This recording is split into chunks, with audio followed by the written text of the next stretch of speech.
ये पूरा हफ्ता शेयर बाजार के लिए थोड़ा परेशान करने वाला रहा है। मिक्स्ड वीक रहा है, अगर हम ये कहें तो गलत नहीं होगा, लेकिन कमजोरी की तरफ ज्यादा जरूर दिखाई दिया बाजार। और बाजार में क्या कुछ चल रहा है ये सब कुछ समझने की जरूरत है, क्योंकि कई ऐसे सेक्टर्स हैं जो पिछले कुछ समय से मार्केट को सपोर्ट दे रहे थे, लेकिन इस हफ्ते उन्हीं सेक्टर्स में काफी कमजोरी दिखाई दी है। हफ्ते का आखिरी दिन है, कारोबारी दिन की अगर हम बात करें तो 14 अगस्त का दिन है, और 14 अगस्त का दिन है तो 15 अगस्त के स्वतंत्रता दिवस की शुभकामनाएं भी आपको दे देते हैं। 15 अगस्त के लिए आप सबको बहुत बहुत शुभकामनाएं। लेकिन बाजार को स्वतंत्रता कब मिलेगी ये अभी भी बड़ा सवाल है। ये जो गिरावट चल रही है बाजार में, जो वोलेटिलिटी आई हुई है, उससे इंडिपेंडेंस कब मिलेगी शेयर मार्केट को, ये एक बड़ा सवाल बना हुआ है। खैर, 14 अगस्त को बाजार में क्या कुछ हुआ ये समझने के लिए पहले फैक्टर्स पे नजर डालनी चाहिए कि गिरावट क्यों हो रही है मार्केट में। बहुत ट्रिगर्स जो हैं वो बदले नहीं हैं, नेगेटिव ट्रिगर्स अभी भी बरकरार हैं। क्रूड ऑयल में तेजी है, अगर बात की जाए तो यूएस का ईरान पर दबाव जारी है, नेवल ब्लॉकेड लंबा खिंच सकता है, इसके इंडिकेशंस मिल रहे हैं। सीज फायर टॉक्स जो है वो कहीं ना कहीं बंद होती ही नजर आ रही हैं, क्योंकि आगे उसमें कुछ हो नहीं रहा। उसके अलावा इन सारे सिचुएशंस का असर ब्रेंट क्रूड पर पड़ा हुआ है, $90 प्रति बैरल के पास जाता दिख रहा है एक बार फिर से। अगर एग्जैक्ट फिगर्स बताऊं तो $87 पर बैरल के करीब इस समय ब्रेंट क्रूड ट्रेड कर रहा है 14 अगस्त को। इस पूरे वीक में 4% की बढ़त क्रूड में दिखाई दी है। वेस्ट एशिया के जो तनाव है उसका पूरा असर भारतीय बाजार पर अभी भी पड़ रहा है। उसके अलावा एफआईआईज की लगातार बिकवाली से भी बाजार प्रेशर में दिखाई दे रहा है। बीते एक दिन में, यानी अगर 13 अगस्त का सिर्फ हम फिगर ले लें तो 510 करोड़ रुपए की बिकवाली एफआईआईज की तरफ से हुई है। लगातार दूसरा सत्र था यह बिकवाली का, यानी 12 और 13 दोनों दिन जो है वो एफआईआईज ने लगातार बिकवाली की है। उसके अलावा जो कमजोर ग्लोबल इंडिकेशंस हैं वो भी 14 अगस्त को आते दिखाई दिए भारतीय बाजार के ऊपर, जिन्होंने प्रेशर बनाया। खास तौर से शंघाई और हैंगसेंग में जो गिरावट हुई है उससे बाजार पर प्रेशर था, और यूएस फ्यूचर्स में भी गिरावट देखने को मिली। यूएस फ्यूचर्स भी लाल निशान में दिखाई दिए थे, और गिफ्ट निफ्टी गिरावट के संकेत दे रहा था 14 अगस्त को, और वही हुआ है भारतीय बाजार में। फिलहाल जिस लेवल पर निफ्टी ट्रेड कर रहा है वो थोड़ा परेशान करने वाला लेवल है। ये बाजार में कैसे डील करना है, कैसे ट्रेड करना है, ये सब कुछ आज समझने की सौदा करा में हम कोशिश करेंगे। हमारे साथ अनुज गुप्ता जी यहाँ पर मौजूद हैं। Sir, welcome to good returns and happy independence day.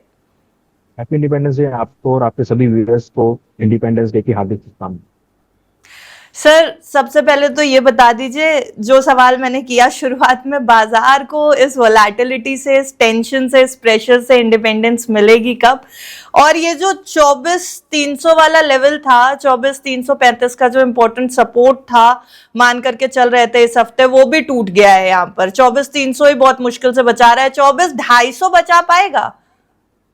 देखिए, जहाँ तक इंडिपेंडेंस की बात है, हमें लगता है कि बाजार को अभी ट्रम्प से इंडिपेंडेंस लेने की बहुत जरूरत है, क्योंकि जो ट्रम्प यूएस और ईरान के बीच चल रहा है उससे काफी हद तक मार्केट जो है प्रभावित होता हुआ नजर आया है। तो सबसे पहले तो ट्रम्प से ही मार्केट को इंडिपेंडेंस लिए। अगर ट्रम्प से इंडिपेंडेंस मिल जाएगी तो मार्केट को इंडिपेंडेंस पूरी मिल जाएगी, क्योंकि देखिए जिस तरीके का मार्केट का मूड माहौल जनवरी से कन्वर्ट हुआ है, तब से आप देखिए जनवरी से जब से वो सीट पर आए हैं तब से ही आप देखेंगे तो कहीं ना कहीं बहुत अनसर्टेनिटी हो गई है। पहले टैरिफ वॉर और ट्रेड वॉर चल रहा था, उसकी वजह से मार्केट प्रभावित था। अब यूएस ईरान का वॉर है, अब इन्होंने नया ड्रोन के ऊपर उन्होंने टैरिफ लगा दी है। तो कहीं ना कहीं टैरिफ वॉर फिर टैरिफ, तो मतलब पूरी इंडिपेंडेंस ये ट्रम्प के विचारों से। तो कहीं ना कहीं अगर वो सब मिल जाएगी तो मार्केट अपने आप इंडिपेंडेंट हो जाएगा। जहां तक मार्केट की बात है, देखिए पिछले कुछ दिनों में हमने बहुत रेंज बाउंड मोमेंटम देखी है।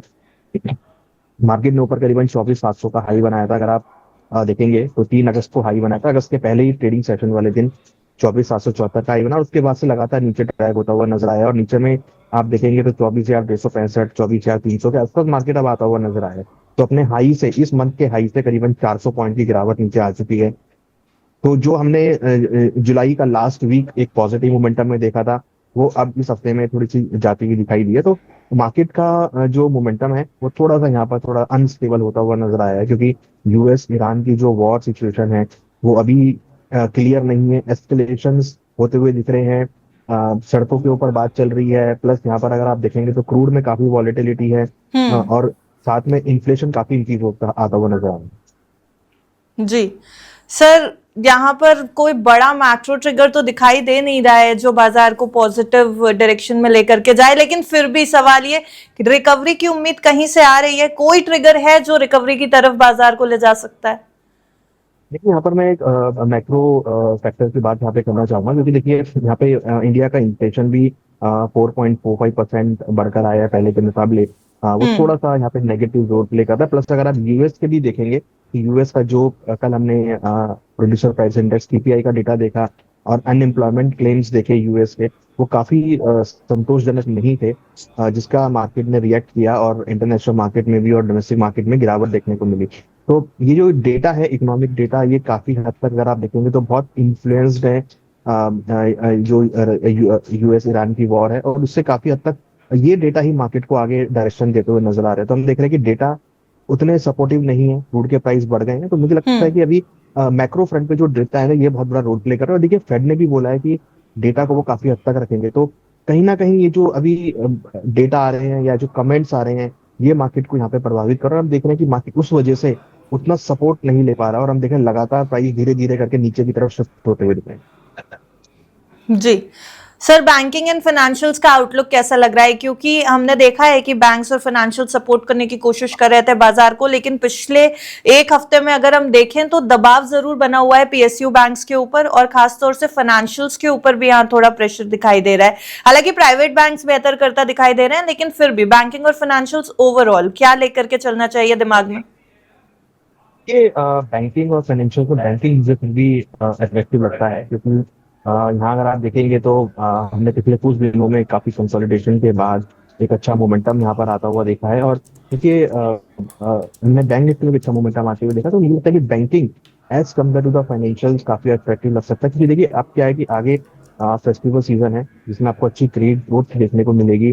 पॉसिबली एक्सपेक्टिंग सम रिफॉर्म्स भी आ सकते हैं, जैसे लास्ट टाइम पे सरकार ने जीएसटी 2.0 दिया था, तो एक्सपेक्टिंग की कुछ लाल किले की प्राचीर से कुछ जो है अनाउंसमेंट हो सकती है इस बार, तो उससे काफी हद तक कुछ मार्केट को सपोर्ट मिल सकता है। तो एक्सपेक्टिंग की बैंकिंग सेक्टर हमें लगता है कि यहाँ पर आगे ग्रो करता हुआ नजर आएगा, और आगे जो फेस्टिवल सीजन आना है उससे काफी अच्छा मोमेंटम मार्केट को मिल सकता है। ओके, थोड़ा गेनर्स और लूजर्स के ऊपर भी नजर डालते हैं। इस पूरे हफ्ते जिन सेक्टर्स के ऊपर प्रेशर रहा है उसमें सबसे पहला नाम आएगा मेटल्स का। मेटल्स, फार्मा, पीएसयू बैंक्स जैसा मैंने बताया, रियलिटी, और थोड़े और अगर हम देखा जाए तो कई ऐसे सेक्टर्स हैं जो प्रेशर में नजर आए हैं। हालांकि आईटी बेहतर परफॉर्म करता दिखाई दिया इस पूरे हफ्ते, प्राइवेट बैंक्स में अच्छा मूव दिखाई दिया है, ऑटो में मूव अच्छा दिखाई दिया। लेकिन अगर आज की गिरावट देखें तो सबसे ज्यादा इस समय ऑटो का सेक्टर ही प्रेशर में नजर आ रहा है। खास तौर से टाटा मोटर्स जो है वो टूटता हुआ दिखाई दे रहा है। टॉप लूजर्स में इस समय टाटा मोटर्स दिखाई दे रहा है। सर, दांव कहां लगाना है अभी? इन सारे सेक्टर्स में से किसको रडार पे रखना ज्यादा बेनिफिशियल होगा? ये वुड के प्राइसेस की वजह से मेटल सेक्टर पर इम्पैक्ट आया है। हमने देखा है कि मेटल सेक्टर में थोड़ी गिरावट यहाँ पे नजर आई है, मगर कहीं ना कहीं मुझे लगता है कि अभी जो मोमेंटम है वो आपको मेटल में ही आगे देखने को मिलेगा, क्योंकि अगर कोई भी डीएस्केलेशन होते हैं या कोई भी पॉजिटिव इकोनॉमिक टॉक्स होता है तो उससे आपको मेटल सेक्टर में अच्छी डिमांड देखने को मिलेगी। और हमारा मानना है कि आगे चलकर क्योंकि लगता नहीं है कि बहुत एस्केलेशन होंगे वॉर में, तो मेटल सेक्टर में भी यहाँ पर पॉजिटिव लगता है। दूसरा अगर हम बात करें तो यहाँ पे कहीं ना कहीं ऑटो सेक्टर के अंदर भी अपॉर्चुनिटी आ सकती है। देखिए उसका एक रीजन है कि भारत के अंदर मानसून हालांकि थोड़ा डिले है, बट ऑन द टाइम आता हुआ नजर आया है, और अच्छी खासी जो डिस्ट्रीब्यूशन रेन है वो यहाँ पर होती हुई दिखाई दी है। आई एम एक्सपेक्टिंग कि जो आपका मानसून है उसकी वजह से ऑटो सेक्टर को अच्छा मोमेंटम हो सकता है कि अभी ना हो, बट आने वाले 1 या 2 महीने में अच्छी अपॉर्चुनिटी देखने को मिलेगी। फेस्टिवल भी है, उसमें आपको जनरली ऑटो सेल्स के नंबर बहुत शानदार देखने को मिलते हैं। तो मुझे लगता है कि ऑटो सेक्टर में आने वाले 2-3 महीनों में काफी अच्छी अपॉर्चुनिटी रहेगी। तो मेटल और ऑटो, आई थिंक कि ये 2 सेक्टर होंगे जो आने वाले 2 या 3 महीने के पर्सपेक्टिव से पॉजिटिव हो सकते हैं। ओके, स्टॉक स्पेसिफिक हो जाते हैं सर। स्टॉक्स नीति हमारे शो का एक सेगमेंट है। टाटा मोटर्स से स्टार्ट करेंगे क्योंकि रिजल्ट आए टाटा मोटर्स के और बाजार को शायद रिजल्ट्स पसंद नहीं आए हैं, क्योंकि जिस तरीके का इस समय मूवमेंट दिखाई दे रहा है स्टॉक्स में, टाटा मोटर के स्टॉक में पर्टिकुलरली, वो काफी ज्यादा चिंतित करने वाला है। नेट प्रॉफिट 80% गिरा है टाटा मोटर्स का। प्रॉफिट रहा है 775 करोड़ रुपए। रेवेन्यू में 9.2% की बढ़त दिखाई दे रही है। रेवेन्यू बढ़ गया है, 95,799 करोड़ रुपीस का रेवेन्यू इस समय रिकॉर्ड हुआ है। उसके अलावा मार्जिन पर जो है वो दबाव दिखाई दे रहा है। घरेलू कारोबार में हालांकि 65% की ग्रोथ दिखाई है टाटा मोटर्स ने, लेकिन जेएलआर का जो वॉल्यूम है जैगुआर लैंड रोवर का 9.2% से घट गया है और सप्लाई वाली दिक्कतें जेएलआर में अभी भी बरकरार हैं। ब्रोकरेज व्यू को अगर हम देखेंगे तो ब्रोकरेज में अच्छा व्यू दिखाई देगा, क्योंकि सीएलएसए ने तो आउट परफॉर्म की कॉल दी है, टारगेट 452 रुपीस का दे दिया है। एचएसबीसी ने होल्ड करने की सलाह दी है, टारगेट 360 रुपए का दिया हुआ है। नोमुरा ने न्यूट्रल जो है वो व्यू बताया है। सिटी हालांकि कह रहा है सेल करने के लिए। टाटा मोटर्स ज्यादा प्रेशर में, बेच दें अभी टाटा मोटर्स जिनके पास है, या नई एंट्री की कोई उम्मीद है? देखिए यहाँ पर इसकी समझने वाली बात है कि जो उनका लास्ट क्वार्टर का रिजल्ट आया है उसमें 80% का प्रॉफिट डिक्लाइन है, जो कि लास्ट ईयर इस टाइम पे करीबन 3,924 करोड़ था, अभी 775 करोड़। देखिए इसके पीछे रीजन क्या है कि अगर आप ग्लोबली जाएंगे तो लास्ट के जो 3 क्वार्टर थे वो बहुत अनसर्टेन थे। कोई भी एग्रेसिवली बाइंग नहीं कर रहा था, सब इंटरनेशनली या डोमेस्टिकली भी सब एक सर्वाइवल पोजीशन में थे। क्रूड के प्राइसेस को लेकर अनसर्टेनिटी थी, प्लस जियो पॉलिटिकल कंसेप्ट बहुत अनसर्टेन थे, जिस वजह से इसका इम्पैक्ट हमने ऑटो सेल्स पे आता हुआ देखा। मुझे लगता है कि क्योंकि देखिए अब वॉर उस लेवल पे नहीं एस्केलेट होता हुआ दिखाई देगा, तो चांसेस है कि आपको आने वाले नेक्स्ट क्वार्टर में अच्छा मोमेंटम मिलेगा। तो देखिए मुझे लगता है कि ये जो रिजल्ट की वजह से डिप आ रहा है, आई थिंक ये बाइंग अपॉर्चुनिटी होनी चाहिए, क्योंकि यहाँ पर अगर आप देखेंगे तो कंपनी का जो टोटल रेवेन्यू है, अगर आप वाई ऑन वाई बेसिस पे देखेंगे तो 9% इंक्रीज हुआ है।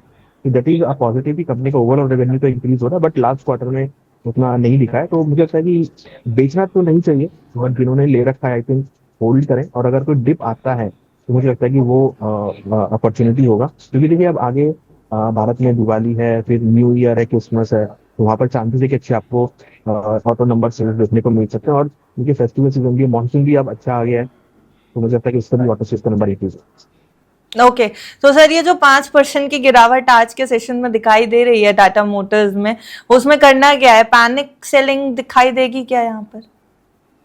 अभी 332 के आसपास चल रहा है, आई थिंक कि तो थोड़ा बहुत और डिप आ सकता है, जो कि नीचे में करीबन 310 के आसपास तक आ सकता है। तो 300 के आसपास अगर मिलते हैं भाव, तो आई थिंक एक्यूमुलेशन जोन होगा जहाँ पर एक्यूमुलेट करना चाहिए। मुझे नहीं लगता कि ज्यादा करेक्शन आपको यहाँ देखने को मिलेगा। ये एक रिजल्ट का पैनिक है जो कि आता हुआ नजर आएगा, और उसके हिसाब आपको रिकवरी भी देखने को मिलेगी।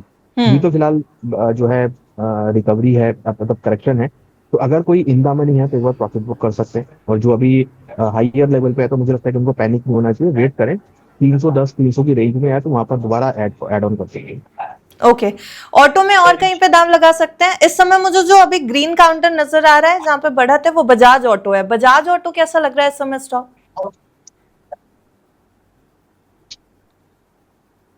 देखिए बजाज ऑटो रिफ्लेक्ट कर रहा है कि आगे मार्केट में अच्छी खासी ग्रोथ आपको देखने को मिलेगी, और मोमेंटम मुझे आई थिंक कि बजाज ऑटो तो always in a green, chances है कि इसमें रिकवरी आ सकती है। तो देखिए यहाँ पर भी क्या थोड़ा सा रेजिस्टेंस आ रहा है जो कि करीबन 12,500 के आसपास है। आई थिंक कि बहुत शार्प रन अप इसमें देखने को मिला है, पिछले करीबन 6 हफ्तों से लगातार पॉजिटिव क्लोज होता हुआ नजर आया है। मुझे लगता है कि स्टॉक में भी रहना चाहिए, कोई प्रॉब्लम नहीं है, अच्छा खासा ट्रेंड में है। डिप आते हैं तो ऐड करके चले, 12,500 के आसपास प्रॉफिट बुक कर। जी, आयशर मोटर्स में दाम लगाने का समय है क्या? आयशर मोटर्स की रैली इस समय छूट तो नहीं गई है, क्योंकि पिछले कुछ समय से हमने देखा है परफॉर्मेंस अच्छा है स्टॉक में। आइशर मॉडल एक लॉन्ग टर्म का ट्रेड है, शॉर्ट टर्म में हो सकता है कि आपको डिप्स भी देखने को मिले, फिर वहां पे पैनिक हो, फिर तो मुझे तो वैसा नहीं करना चाहिए। लॉन्ग टर्म का स्टॉक है, आप लॉन्ग टर्म लेके चलिए। अगर आप देखेंगे तो पिछले करीबन 4 महीनों से लगातार ये आउट परफॉर्म करता हुआ नजर आ रहा है। फेब में 8,230 का इसने हाई बनाया था, और आज अगस्त में ये वापस 8,122 के आसपास आ गया। तो मीन्स जो डिप, जो हाई इसने फेब में बनाया, मार्च में डिप लिया, फिर वहां से वापस रिकवर, तो मीन्स की स्टॉक का फंडामेंटल बहुत स्ट्रांग है। टेक्निकल चार्ट की सपोर्ट दिखा रहा है। आई थिंक कि इसमें अगर है बाय किया हुआ है तो होल्ड करना चाहिए। शॉर्ट टर्म मुझे लगता है कि अगर मैं आगे वाले 3 महीने की बात करूं तो 8,500 8,600 तक के लेवल देखने को मिल सकते हैं। ओके। टाटा का ही एक और स्टॉक सर, टाटा स्टील। ये एन चंद्रशेखरन ने जब से रिजाइन वाला अनाउंसमेंट किया है कि वो फरवरी के बाद अपना टर्म कंटिन्यू नहीं करेंगे, टाटा स्टॉक्स थोड़े वॉलेटाइल हो गए हैं। न्यूज फ्लो ड्रिवन है टाटा स्टॉक्स में ये जो कुछ भी चल रहा है, या फिर सच में मोमेंटम वीक दिखाई दे रहा है टाटा ग्रुप ऑफ स्टॉक्स का? ये केवल न्यूज गिवन है। अगर आप चार्ट भी देखेंगे, मंथली भी देखेंगे, तो हायर टॉप हायर बॉटम है। डेली में न्यूज की वजह से थोड़ा सा नेगेटिव इम्पैक्ट हुआ, बट अगर आप वीकली और मंथली देखते हैं, प्राइस पैटर्न बहुत अच्छे हैं। तो इवन या यूं कहें कि मंथली और वीकली में ओवरबॉट हो गए थे, तो इस न्यूज हम्म। की वजह से थोड़ा सा रिएक्ट ज्यादा कर रहे हैं। आई थिंक मुझे लगता है कि टाटा स्टॉक में कोई प्रॉब्लम नहीं है, न्यूज ड्रिवन है। कंपनी वाइज या रिजल्ट वाइज, कंपनी के नंबर वाइज से खास खराब नहीं है। आई थिंक इसमें होल्ड करके चलना चाहिए।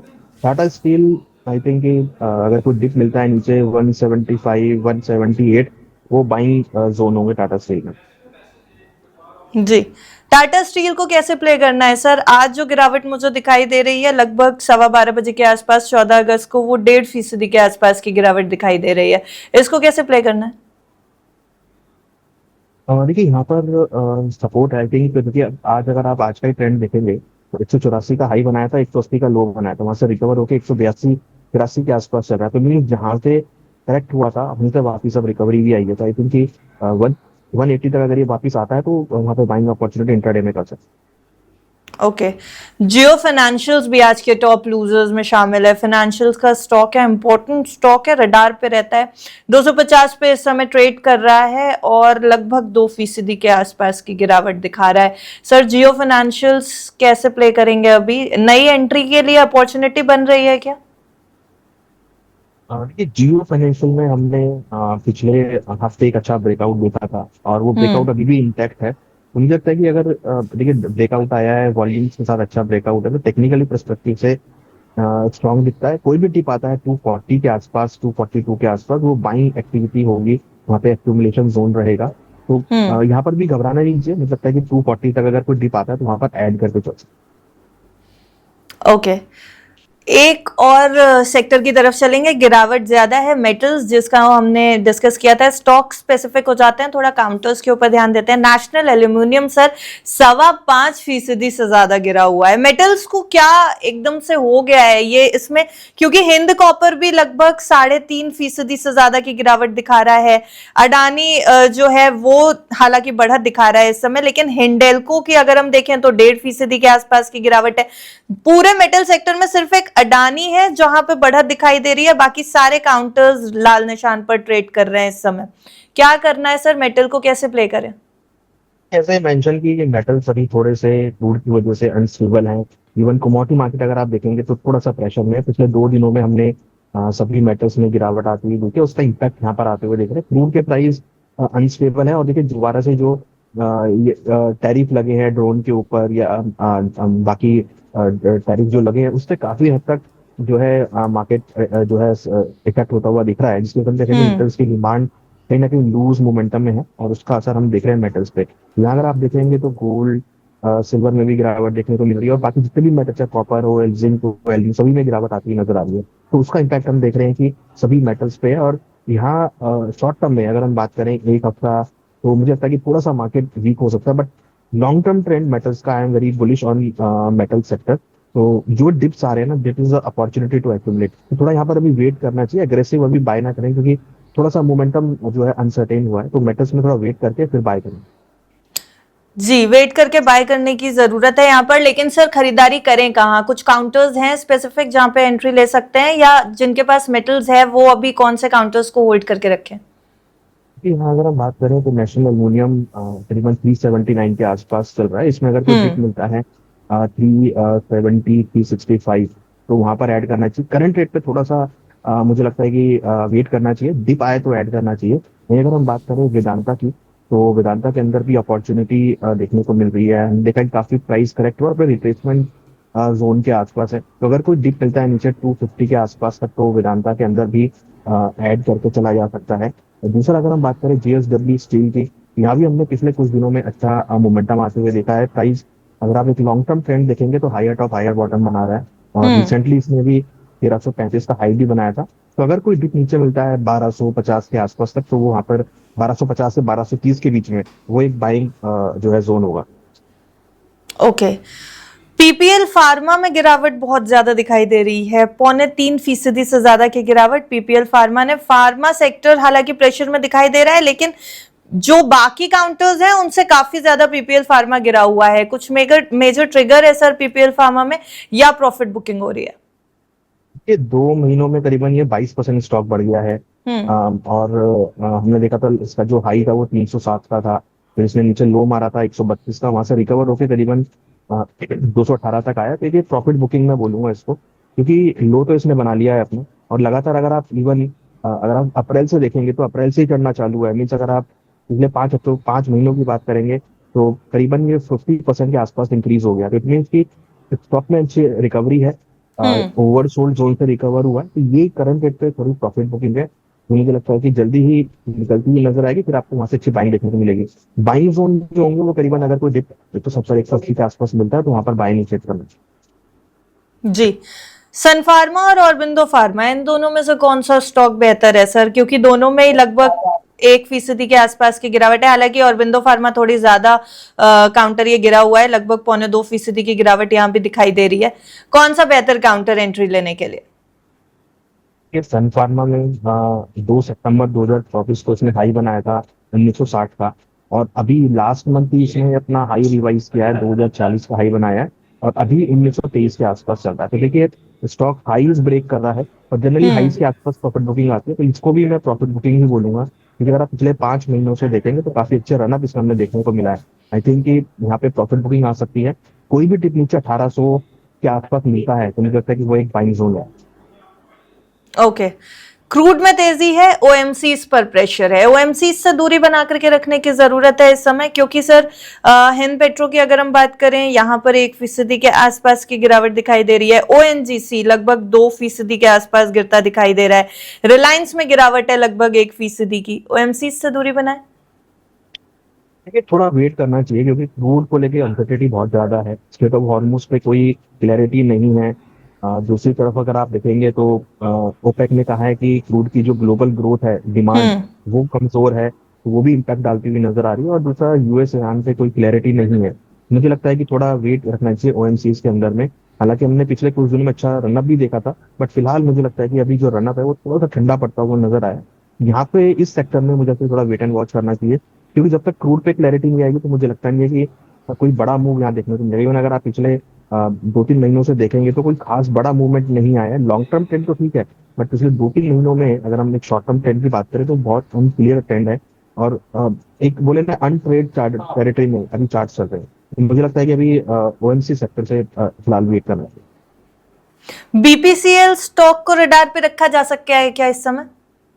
धीरे देखिए तो कोशिश तो करिए। हालांकि मार्च में जब वॉर हुआ था स्टार्ट, इसमें करीबन 27% की गिरावट आई थी। उसके बाद थोड़ा सा ये कंसोलिडेट कर रहा है, बाउंस लेने की कोशिश कर रहा है, बट अभी भी वो जो गिरावट थी वो उसको पूरा कंप्लीट नहीं कर पाया। तो मुझे लगता है कि जब तक ये मार्च वाली पूरी गिरावट को, जिसमें हाई 377 के आसपास का था, जब तक वो ब्रेक नहीं होगा तब तक मुझे लगता नहीं है कि कोई पॉजिटिव मोमेंटम देखने को मिलेगा।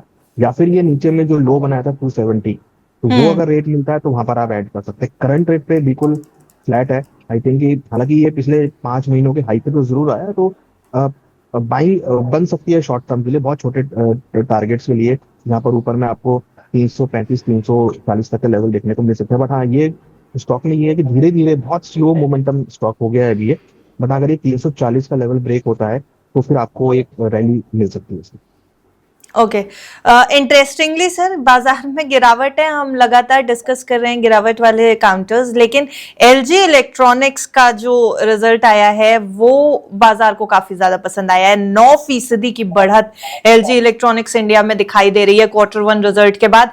नेट प्रॉफिट 27% बढ़ा है एलजी इलेक्ट्रॉनिक्स का, 653 करोड़ रुपीस पर रहा है, 653 करोड़ रुपए। रेवेन्यू में भी लगभग 15% से ज्यादा की बढ़त दिखाई दे रही है, 7,233 करोड़ रुपए पर रहा। एप्टा जो है वो 26% बढ़ गया है, 904 करोड़ रुपए पर रहा है। मार्जिन में भी बढ़त दिखाई दे रही है, 11.4% से 12.5% पर चला गया है।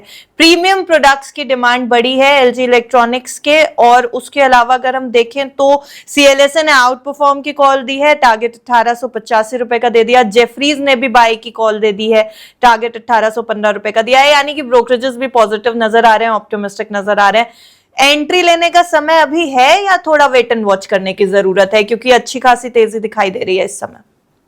ये रिजल्ट अच्छे आए हैं और मुझे लगता है कि ये आगे भी ग्रो करेगा, क्योंकि देखिए अगर मैं बहुत फंडामेंटल साइड में जाऊँ तो मॉनसून की वजह से आपको इलेक्ट्रॉनिक्स में भी अच्छी डिमांड देखने को मिलेगी। तो आई एम श्योर कि अपॉर्चुनिटी है इसमें, उतना हाई ब्रेक भी कर रहा है। हाँ, अगर थोड़ा सा डिप लेता ही है 1680 1700 के आसपास, तो आई थिंक वो एंट्री का लेवल होना चाहिए। मुझे लगता है कि ऊपर में 1780 से लेकर 1800 तक के लेवल आपको देखने को मिल सकते ओके, जिनके पास है वो क्या प्रॉफिट बुकिंग कर सकते हैं इन लेवल्स पे? हैं।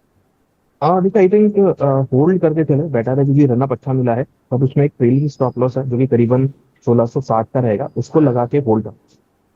जी सर, लास्ट सेगमेंट है इस शो का, इन्वेस्टर्स क्या करें, क्योंकि निवेशक थोड़े परेशान तो हैं। स्टॉक स्पेसिफिक मूवमेंट जरूर चल रहा है, स्टॉक रोटेशन जरूर चल रहा है बाजार में, लेकिन कई ऐसे स्टॉक्स हैं जहां पर बुरी तरीके से फंसे हुए हैं। अगले हफ्ते कैसे स्ट्रैटेजी बना करके चलना है, खासतौर से ट्रेडर्स को क्या ध्यान में रखने की जरूरत है? इम्पोर्टेंट तो ये है कि जो डेटा है वो काफी इम्पोर्टेंट है। हालांकि मुझे ऐसा लगता है कि नेक्स्ट वीक में आपको एक रिकवरी देखने को मिल सकती है। मार्केट रेंज में रहेगा, ज्यादा तेजी या मंदी आपको यहाँ पे नहीं लगती है मेरे को। तो आई थिंक सपोर्ट लेवल का ध्यान रखें, 24,200 और 24,000 एक स्ट्रॉन्ग सपोर्ट है, उसको यहाँ पर वेट करके चले। और ऊपर में 24,600 24,700 का एक रेजिस्टेंस है जिसको यहाँ पे वेट कर सकते हैं। मुझे लगता है इस रेंज के अंदर मार्केट रहेगा और इस रेंज को यहाँ पे फॉलो करके चल सकते हैं। 24,100 अगर ब्रेक होता है तो फर्दर फिर नीचे में 24,000 तक के लेवल देखने को मिलता है। But I am not expecting कि 24,100 यहाँ पर ब्रेक होगा। तो अगला हफ्ता बहुत रेंज बाउंड रहने वाला है और रेंज का ध्यान रख के ट्रेड बना सकते ओके, आपकी टॉपिक्स क्या होंगी सर अगले हफ्ते के लिए? हैं। देखिए, आई एम वेरी ऑप्टिमिस्टिक। और अगर हम ऑटो की बात करें तो यहाँ पे बजाज ऑटो के अंदर हमें लगता है कि एक अच्छा अपॉर्चुनिटी देखने को मिलेगी, तो वहां पर भी दाव लगाया जा सकता है। हमें लगता है कि ऊपर में जल्दी ही स्टॉक में 12 से लेकर 12 या 300 तक के लेवल आपको देखने को मिल सकते हैं। वहीं अगर हम बात करें जियो फाइनेंशियल में, तो जियो फाइन के अंदर भी हमने एक अच्छा ब्रेकआउट देखा है। हालांकि थोड़ा डिप आ रहा है, तो डिप में नीचे में अगर स्टॉक के 240 के आसपास मिलता है तो वो एक अच्छी ऑप्शन होगी जहाँ पर खरीदारी का ट्रेड बना के चल सकते हैं। देन अगेन आइशर मोटर है जहाँ पर हमें लगता है कि एक अच्छी अपॉर्चुनिटी है जिसमें खरीदारी का ट्रेड लेना चाहिए लॉन्ग टर्म के हिसाब से। और 8,500 तक के लेवल आपको लॉन्ग टर्म में देखने को मिल सकते हैं। ओके सर, कुछ व्यूअर्स के भी हमारे पास सवाल आए थे, तो दो स्टॉक्स हमने अपने व्यूअर्स की तरफ से निकाले हैं। पहला है कैस्ट्रोल, जो बाइंग बताई गई है वो है 259 पर, 259 रुपए पर बाइंग है, और इस समय जो स्टॉक मैं देख पा रही हूँ वो 187 पर ट्रेड कर रहा है। क्या करना चाहिए इनको अभी? ये अगर आप देखेंगे तो पिछले लगातार प्राइसेस में काफी करेक्शन देखने को मिला है मार्च से लेकर अभी तक। हालांकि कोई बड़ा मूव नहीं आया, बट स्टॉक ने इस महीने अपना करीबन 6 महीने का हाई ब्रेक करने की कोशिश करी। आई थिंक कोशिश कर रहा है स्टॉक, इसको होल्ड करना चाहिए। ऊपर में अगर हम बात करें तो 198 200 का एक रेजिस्टेंस है, वो अगर ब्रेक होता है तो मुझे लगता है कि 220 तक के लेवल आपको देखने को मिल सकते हैं। तो फिलहाल स्टॉक लोअर लेवल से रिकवर तो हो रहा है, आई थिंक होल्ड करके चलना चाहिए। ओके दूसरा स्टॉक जो हमारे पास है सर, हुडको, 256 की बाइंग, और इस समय स्टॉक दिख रहा है 191 के लेवल पर। क्या करें इसमें? देखिए हुडको एक रैली के बाद लोअर टॉप लोअर बॉटम बना रहा है। हालांकि एक सपोर्ट बनाया है 150 के आसपास में। बट मुझे लगता है कि स्टॉक में एक बार निकल जाना चाहिए। थोड़ा सा वीक ये यहाँ पे साउंड कर रहा है, बट अगर ये ऊपर में 230 के लेवल के ब्रेक करता है तो फिर अच्छी रैली यहाँ पे देखने को मिलेगी। तो आई थिंक इनको एक होल्ड करना चाहिए। स्टॉप लॉस 180 का लगा सकते हैं और उसको लगाकर होल्ड कर सकते हैं। 180 अगर ब्रेक होता है तो फिर एग्जिट करना पड़ेगा। Okay, thank you so much Anuj sir. अगले हफ्ते बाजार में क्या कुछ होता है इसके ऊपर नजर जरूर बनी रहेगी, क्योंकि बहुत सारे ऐसे फैक्टर्स हैं जो इस समय बाजार को डायरेक्शन देने का काम कर रहे हैं। हालांकि थोड़ा प्रेशर में जरूर है बाजार, लेकिन जैसा आपने शुरुआत में कहा, इंडिपेंडेंस डोनाल्ड ट्रंप से चाहिए, और हम एक्सपेक्ट करके चल रहे हैं कि अगले हफ्ते तक कोई नेगेटिव न्यूज, कोई नेगेटिव स्टेटमेंट ना आए। मिडिल ईस्ट की टेंशन धीरे धीरे करके ईज आउट हो जाए, ताकि ग्लोबल मार्केट्स और खासतौर से भारतीय बाजार के लिए समय थोड़ा सा आसान हो जाए। आज में हमारे शो में जुड़ने के लिए sir thank you so much.